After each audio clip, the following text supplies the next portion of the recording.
Martha, 3 recordings in one day. That is a lot. I'm fucked. Yeah. It's going to be busy. And I'm trying to do loads of work before I selfishly jet off into the sunset. So we're talking about a marketing theme, really. Don't stop when something's working, be it ads, whatever, double down.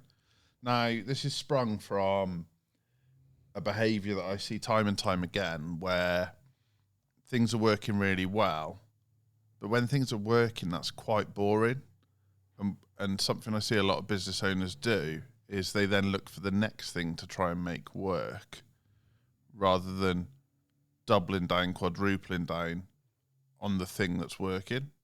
Yeah. And because it's almost like, this is how I see it as the account manager. The goal has been met, and so it's not exciting anymore. And so it's like, but now I want to get a sales team to speak to even more people. But it's like, no, like if this system's working. Yeah, your DM system is working. Do more of it. Pay your VA more to message more people. Yeah, tell your VA to train another VA.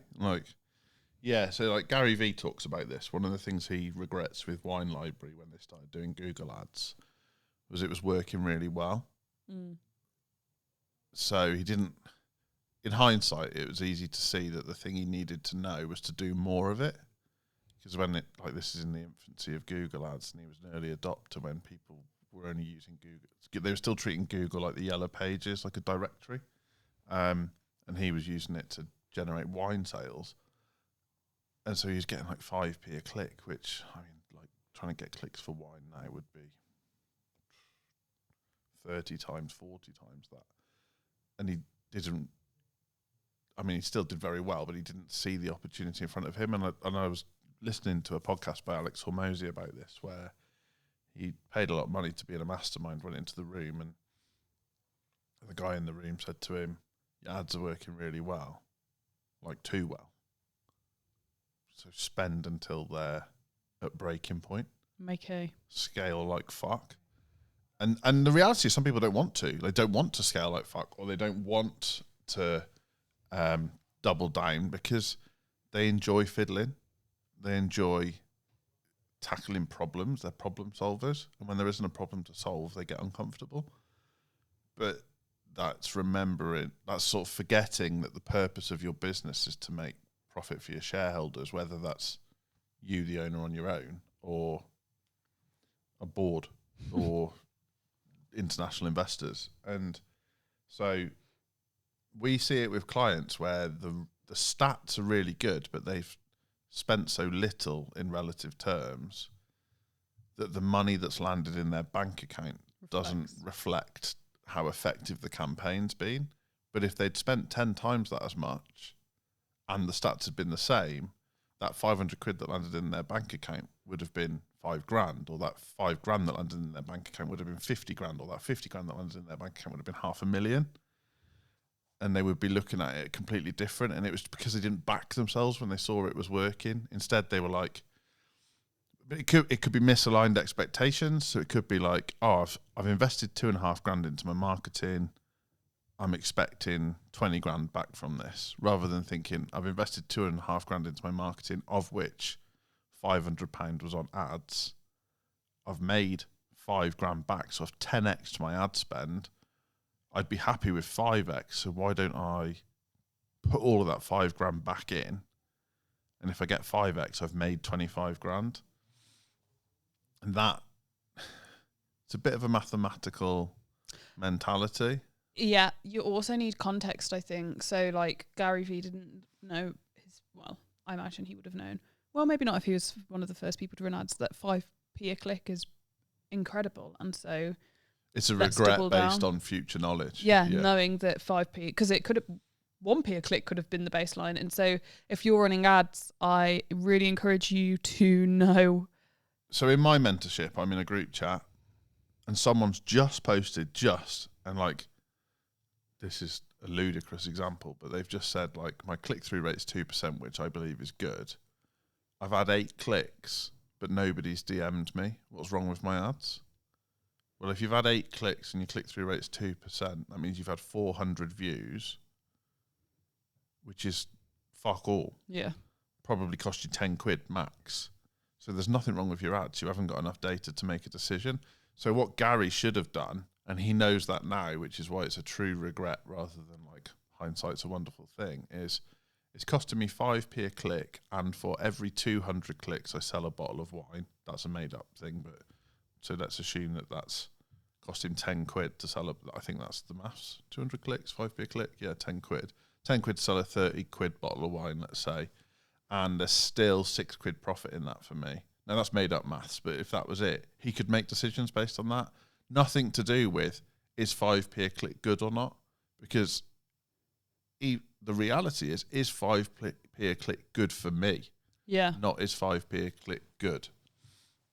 And like for us, like we've got clients that run at 50p a lead. We've got clients that run at £50 a lead. Both are happy. Because the client that runs at 50 quid a lead gets 3 leads and converts a 20 grand customer. The client that runs at 50p a lead needs 100 leads, but then converts a £500 customer. Both outcomes okay.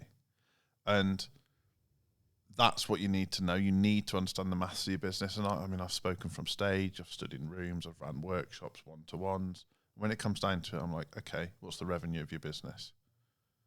What's that number? What do you mean? What's the gross income, the revenue of your business? I don't know. Okay. And what was left after you took out all the costs? Like, what's the profit? I don't know. And what's your profit margin? I don't know. So why are you telling me that 5p a click's good or bad or indifferent? Because you don't fucking know, because you don't know your numbers. And so once you're on top of your numbers, the freedom that gives you as a business owner is wild. And then you can double down on things and like make decisions really quickly. Like one of the tactics we're doing at the moment, we send out quite an expensive box to 10 people a week that we've handpicked to receive this box, with a view that if 1 in 20 converts, that is incredible for us. So that's £1,000 gamble for every 20 boxes we send. I don't know many business owners that would be willing to do that. But if it works, I'm going to do more of it. And I'm going to keep doing it and keep doing it. And then people will be like, but you're going to need a warehouse for all these boxes. Yep. And you're going to need a member of staff purely dedicated to filling up and sending out boxes. Yep. And it's really labour intensive. Yep. And my response will be, it's profitable. Yeah. It's good for the business. And to be honest, it's quite exciting as well. But it's fun, yeah. Yeah. And so I think there's 3 things that come into it where I think you'll be an interesting person to talk to. Fear of success. Like, what if we can't fulfill the demand that we create? Money mindset. So like that's a lot of money to spend rather than thinking that's a lot of money to make. And then like the trust issues, the like, it could be trust in your agency, trust in the ad platform, trust in your website, trust in your team, trust in yourself. But when you combine those 3 things, it's a bit of a shitstorm. Like as a marketing provider, when we're talking to people who are scaling, there's always a block. There's always like, well, that was our record ever month, so we'd rather pat ourselves on the back than look to break our record. Where those like elite entrepreneurs, they're like athletes, such like Usain Bolt breaks the world record. He didn't then think, oh, I've done that, I won't bother trying to break it again. Yeah, it becomes your baseline, or it should. Yeah. Now, that's not for everyone, but this podcast is called Stay Hungry. So the entrepreneur that I'm talking to right now is thinking, fuck, our ads are performing better than ever, and we're pulling up trees. I'm going to double my ad spend, as opposed to ads are performing better than ever, so we can throttle the ad spend because we'll still get the same result. Yeah, or my ads are working, so I don't need my agency anymore. Well, yeah. I mean, that's mad in itself. Which could be fine for a month, 2 months, 3 months at a push, but it's gonna bomb. If you're spending plus £1,000 plus a month on ads, and think that you're going to be able to monitor them yourself Effectively, you're having a laugh. We've got AI on it, humans on it. We're checking every day. and it's still hard. And like that's at £1,000 a month. We've got clients that are spending £5,000 a day, like, and plus sometimes. So the amount of data that you're having to process and look at and check and change and tweak and think about seasonality and hot weather and cold weather and bank holidays and school holidays and all these factors that come in, it's a full-time job. So I cannot tell you the effect that Easter holidays had on multiple of our campaigns. Like, and so many of our campaigns. Even just Easter weekend. Just getting views on ads was difficult. Yeah. Which affects everything. But then we're in a position to talk to our clients and say, look, all of our clients are seeing this same thing. Views have gone down. Click-through rates gone down. Cost per click's gone up. It's not just you. It's a trend. We've got to ride it out, because on the other side is where everyone else has quit because of this little blip in the road, and you're laughing, which is almost exactly how the stock market works. It's not like a coincidence that all of these things are maths, that people start to do okay, there's a blip in the market, they panic sell, and then the successful ones stuck it out and then buy in cheap because everyone else has sold off, and then they go again. It's ads behaves in the same way. And so, like, for you, it's interesting. So I'm borderline psychotic. Like, my money mindset's pretty strong now. I used to like worry about money a lot, but money now is just a vehicle for. Would the influencing factors on that work on your mindset and within the business, or like would have one worked without the other? Does that make sense?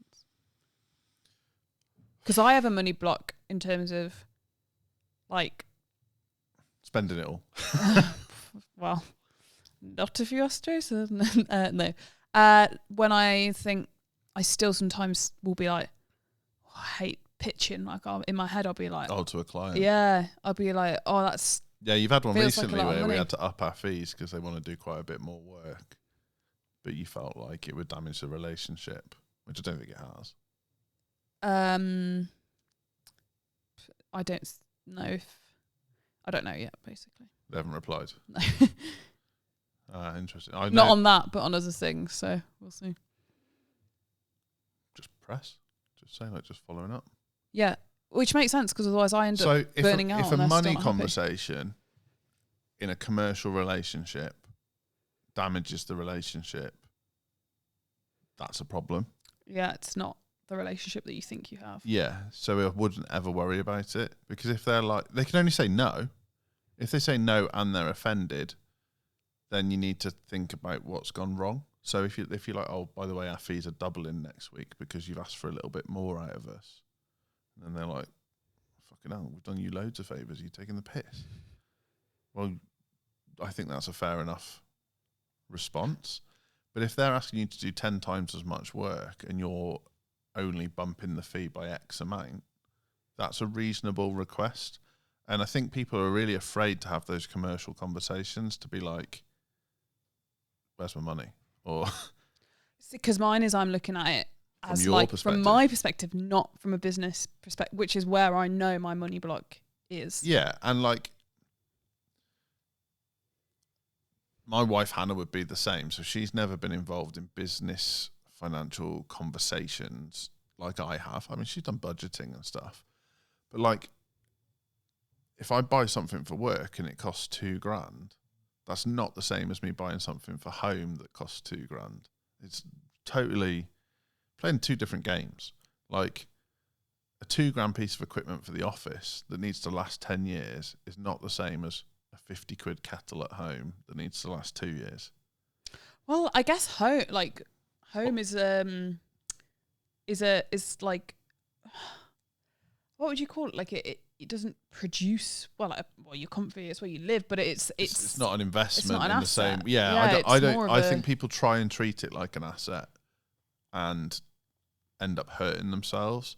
Because if you buy a $200,000 house and put a new kitchen in it for $40,000, unlikely you've added $40,000 to the value of that house. Yeah, but you might have improved the environment and made it lovely for you, which might be worth that to you. But that's a different thing. If for example, I buy 2 new podcast mics to improve the quality of the podcast, and like they're quite expensive mics. So let's say we're $1,000 in on these mics, we're not 600 quid, I think. In my head, I'm like, will that purchase return me £600 or more in the near future to justify it, or will it improve the quality of our output to create £600 or more elsewhere? And if the answer is yes, it's probably the right decision. That's the way you make a commercial decision, the way you make like a residential decision, so different. And I think people are applying their personal financial decision-making ability to commercial decisions. Yeah. So they are going, like, they're seeing ads as a cost output, not an investment, which they are to start with until you prove they're an investment. But once they're an investment, if I came up to you in the street and said, for every £1 you give me, I'll give you 2, you give me all the pounds you've got. So why wouldn't you do that with ads that are doing the same thing? But people don't. And like owning a marketing agency, that's massively frustrating, because we've had clients that are massively fucking winning statistically who then don't do what they need to do to win. And I'm like, are you fucking mad? And it's shiny object syndrome. Yeah, someone told me I need to do a challenge, or someone told me I need to launch an event. But why? I had literally had to say to a client the other day, you'll put so much focus here and nothing's happening here. The focus needs to go back to what it was on and before. That's a business owner thing too. When something's working, they start focusing on the things that are broke. But why? Sometimes the correct thing to do is abandon the things that are broke and double down on the thing that's working. So Dyson's a great example recently. Obviously, ripped it up in the vacuum cleaner market. Now doing hair straighteners, hair dryers, hand dryers, all sorts of shit. But they tried to do a car. They were flooding money into the car project. Got very far with it. Like there was a working prototype. It was going to be like a driverless car, I think, and electric, and you could drive it or not drive it like a Tesla. And then he just pulled the plug. It was just a money sink. And as the cost of things in Europe was going through the roof, and they were manufacturing some of the manufacturing was in the UK and battery technology and stuff, they had to just cut their losses on the thing that wasn't working and stop trying to fix it, and then double down. And now we're seeing like they've got like some bizarre like hair curling things coming out and things that you would never have expected from a vacuum cleaner company. And I've got the air wrap. Or not the most recent one, but have you? Yeah, I don't even use that bit of hair, just use it as a hairdryer. But I did want the novelty. It's just as easy to have a curler and curl it around yourself than suck it in with a mini Hoover. But whatever. I was an advertiser's dream there. Do you think someone with thicker hair it might be better for? No, it doesn't hold the curl very well, and my hair's quite fine, so you'd think it would hold better. Interesting.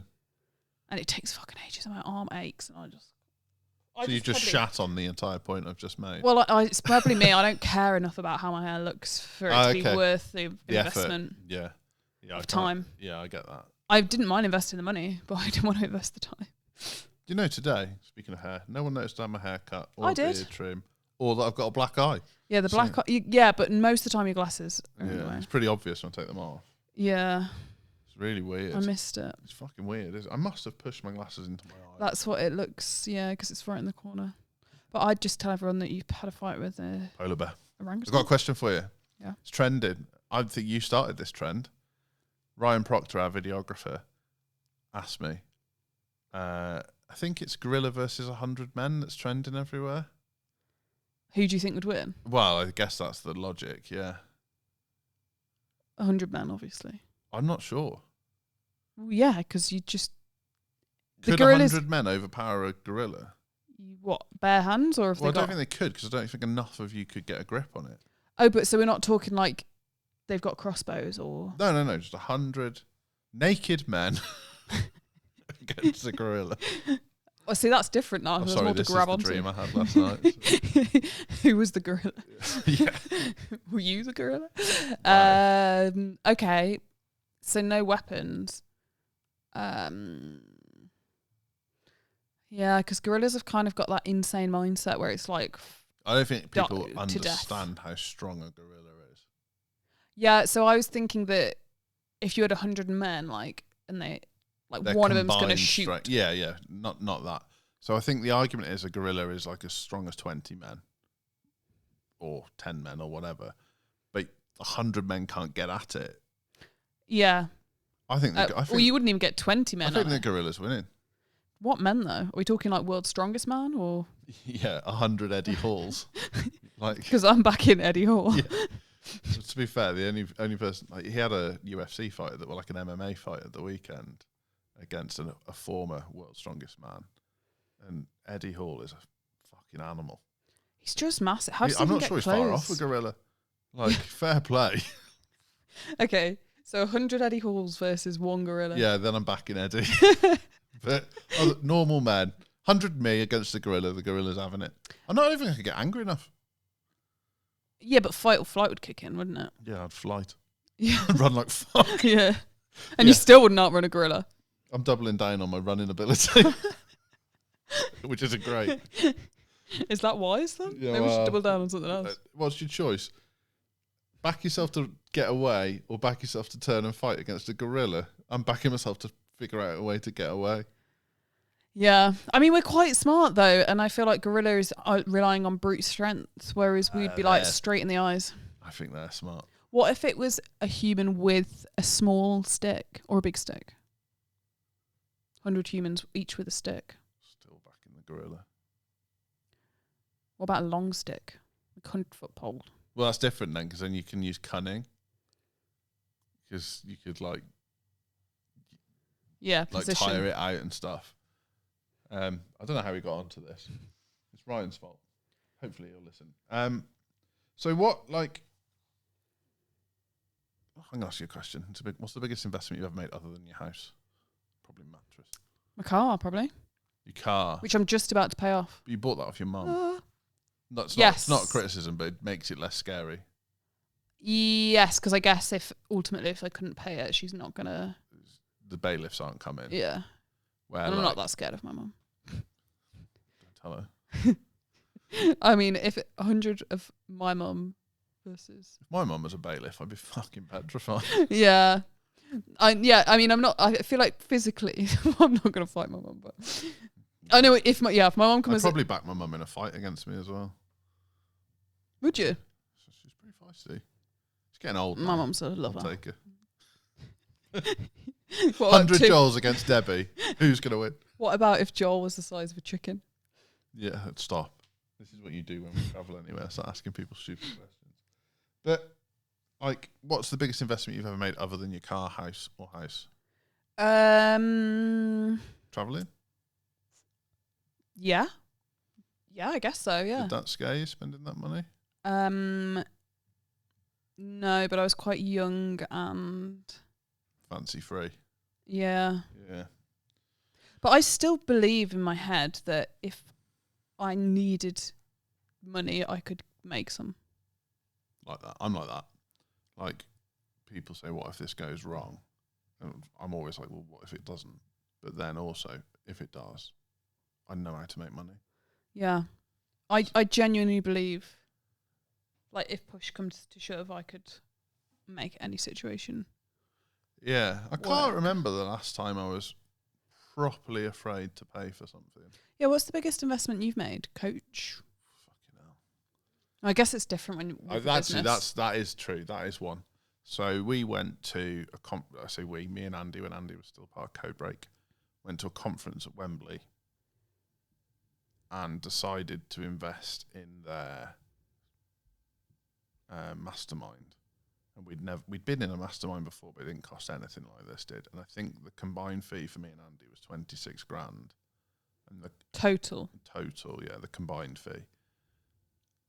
And we didn't have it, and we did it anyway. And do you think that motivated you to? Because I do think it desensitized me to doubling down on things in the future. It made it easier, because I would say that investment created a return. I literally had this conversation with a coach this week that the problem with coaching is that if the investment isn't big enough, people won't do it.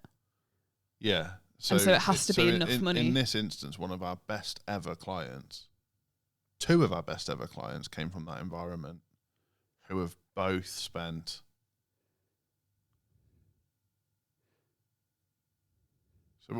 we've hit 180 grand off those 2 clients. Off a 26 grand investment. Obviously that's not obviously we learned skills and sales tactics and things that we've been able to apply to other things too.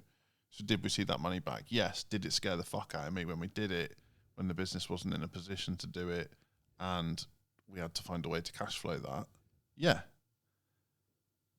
But I backed myself, and that's without data. That was just with like other people's testimonials. With ads, you've got the data in front of you. If it's working, why on earth are you not backing yourself? And if you're not, is there some work you need to do on yourself to make life easier for you? Like, is it like we've got this really weird psychology in society where someone will go and put a deposit down of 30 grand and buy a 350 grand house and then pay a 1,200 quid mortgage every month on that house for the next 20 years. And ultimately, they're never going to see the full return on that investment because that's the house they live in. But if you said to them, your ads are making you 10 quid for every pound you spend, do you want to increase your budget? They'd be nervous about that. That's fucking mental. Yeah. But it's conditioned, isn't it? It's how you're conditioned. Yeah. Like, conspiracy theory, Joel says that's how we all get kept stuck. Yeah. It's like Big Brother, want you to be conditioned to think like that because wealthy people need other people to do their shit. Oh, there is that, yeah. But they don't think like that. If everyone starts thinking like that, there's a fucking problem because we're all fighting for the same thing. And that might be wealthy financially, that might be wealthy experientially, but like people who are like experientially led prioritize experience and double down on experiences. They get more out of doing the same thing that we do. So I could hike up a hill and enjoy it like the fresh air and enjoy the view. Someone who's experientially wealthy could do the same thing and it would fucking blow their mind, even though they do it every day. Because they're doubling down on that thing. And I would love people to be like less robotic and less caught up in their limiting beliefs and their money blocks and their fear of what if it gets too busy, what if this doesn't work, what if this breaks the ads, but what if it does work? What if you are able to fulfill it? What if when you start fulfilling it, people start coming out of the woodwork and want to work for you? What if this is the greatest decision you've ever made? What if this takes you from living in your small flat in your small town to having your dream home and going on 3 holidays a year, or whatever it is that floats your boat? Yeah, you flip the what if.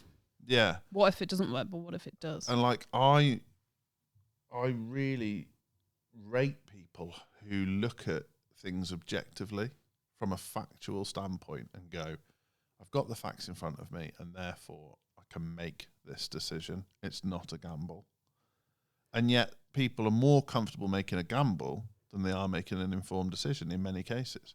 Like you had this earlier this week. You said, I've got to go home. The mortgage advisor's coming round. And I thought to myself, what the fuck does a mortgage advisor know? Don't, because, right, actually on this is a bit off topic, but it's to do with numbers. Yeah. So we're basically going to have to do a 5-year because of Jason potentially going full-time in the business, and then you have to have 2 years of accounts, and he's not going to have it. And if we want to remortgage, we'll limit our That's options. what I had to do. Blah, blah, blah. It's going to cost us $1,000 to move our mortgage. So roughly with the savings we'll make from the interest rate going down. It's because you're moving it before it's at the end of its... But it's not... Well, he said it's at the end. He rang us. I need to check it. It is... So there's a mortgage... It will be September. There's a mortgage application fee. Yeah, right. That's normal. Is it? Yeah. Okay, $1,000 though? Yeah. So I've worked it out. Roughly we'll save like 50 quid a month with this new...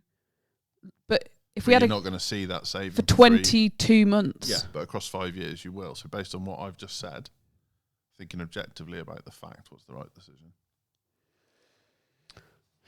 If it's a 60-month mortgage agreement and it only takes you... I've got to pay his fee and then it takes us into... You have to pay his fee. It's commission-based, right?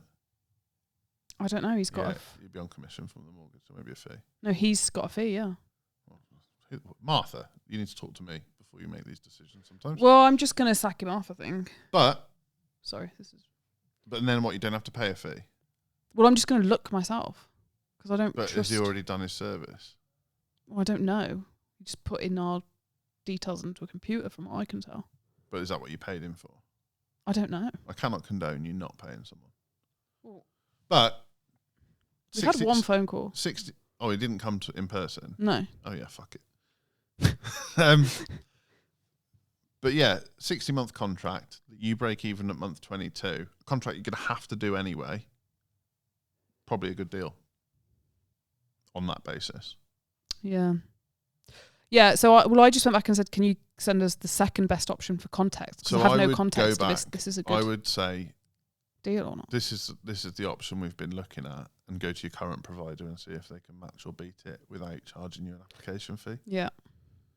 Treat it like car insurance. Yeah. I fucking hate life admin.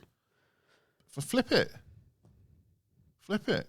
I'm saving myself money and locking in a mortgage for 5 years I won't have to worry about for another 5 years now. Yeah. See, part of me is like, I'll just stay with who we're with because I can't be arsed with the ag. I'd rather just pay the money. It's not much ag. I know. It's not as bad as you think. Never as bad as you think it's going to be. I know, I just need to do it. With everything. Like getting up in the morning. Yeah. Once you're up, it's fine. To the gym. Once you're in the gym, it's fine. Yeah. Normally. But yeah, like, that's the thing, isn't it? Is you've got to wait. Like, once I think we just lost half the listeners. I don't think so. Mortgage advice no, chat. It's a real, like, that. There'll be plenty of people thinking about stuff like that. Their car lease, all these things. Look at the objective facts. If you're not a maths person, if this is hard for you, put those into ChatGPT. Yeah. And be like, this is the situation. This is where I currently am. This is where they're saying I'm going to be. This is the objective fact. Help me make a decision. Because I don't know how to. And then explain your decision so I understand it. Yeah, because ChatGPT does not have emotions. No. Works off pure facts. Yeah. And or the fact, providing the facts you give it are correct. Yeah. I mean, last week we had a client who's decided to do whatever they've decided to do. We were adamant their campaign was working correctly. So I objectively downloaded their stats, which I can't alter their stats. They're live data. Put it into ChatGPT and said, what would you do in this instance? And it said, I'd double my budget. This is fantastic. Send the link. Yeah. Well, I'm like, okay. And then if that works, I'd double it again. And if that works, I'd double it again. And he's like, well, the robots fucking say it's the right thing to do. I can't convince you. And I think that's what smart scaling looks like, is like looking at what's working and then doubling down is extreme unless the numbers are massively in your favour. But 20% increments and another 20% and then another 20% and then another 20%. And you'll be amazed how quickly you can grow a business when your ads are working. Like I've met people who are getting leads for like 10 quid a lead and they're worried because the upfront cost of that is expensive. They get 100 leads into it's cost them $1,000. And then on that webinar, they do 40 grand's worth of sales. And for the next webinar, guess what they spent on ads? Same amount. $1,000 again. What the fuck? So I just want to say we work within a kind of e-com. And they were happy to break even on the first sale because they know how much. Second sales, almost all profit. Yeah. And they have been so wildly successful. They've gone from 20 orders a day to 50. The new goal is 80. They've now got direct.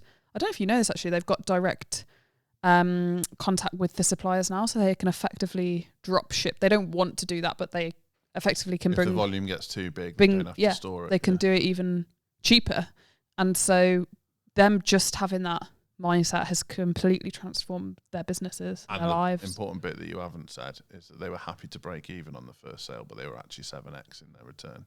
Yeah. So for every £1 they spent, they were getting £7 back when they just wanted £1 back.